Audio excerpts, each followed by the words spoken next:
याङबुम महायान तथा वज्रयान बौद्ध परम्परासँग सम्बन्धित एक पवित्र साधन हो।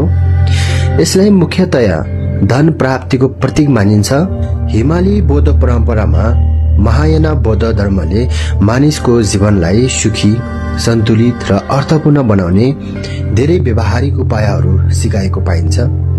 यी उपायहरू केवल आध्यात्मिक अभ्यासमा मात्र सीमित छैनन्, दैनिक जीवनमा आवश्यक पर्ने शान्ति, स्वास्थ्य, समृद्धि र पारिवारिक सद्भाव कायम गर्न पनि उपयोगी छन्। यिनै उपयोगी परम्पराहरूमध्ये एक महत्त्वपूर्ण साधन हो याङबुम।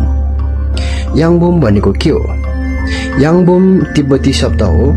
याङ भन्नाले भाग्य, ऐश्वर्य, समृद्धि र जीवन शक्ति जनाउँछ।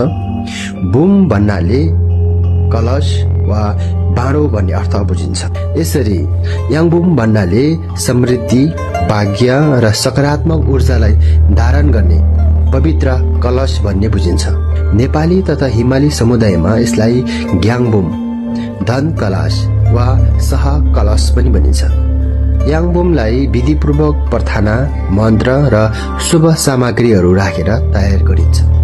तर केवल धन प्राप्तिको प्रतीक मात्र नभई धन, स्वास्थ्य, दीर्घायु, शान्ति र पुण्य वृद्धिको आधारका रूपमा पनि लिइन्छ।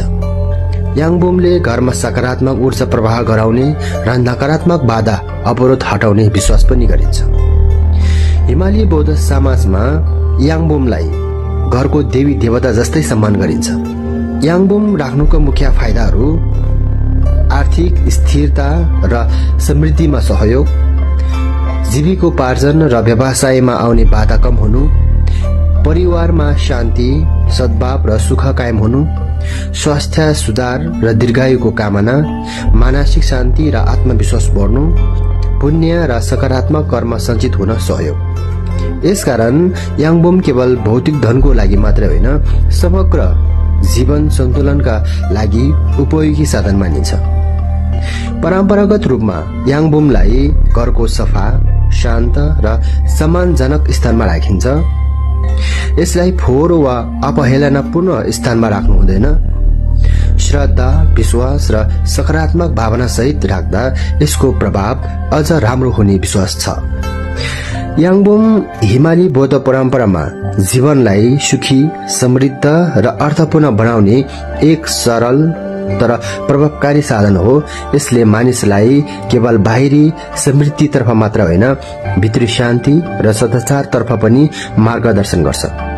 त्यसैले आज पनि धेरै हिमाली बौद्ध परम्पराले याङबुमलाई आफ्नो घरमा राखी सुख, शान्ति र समृद्धिको कामना गर्ने परम्परा अझै पनि कायम रहेका छन्।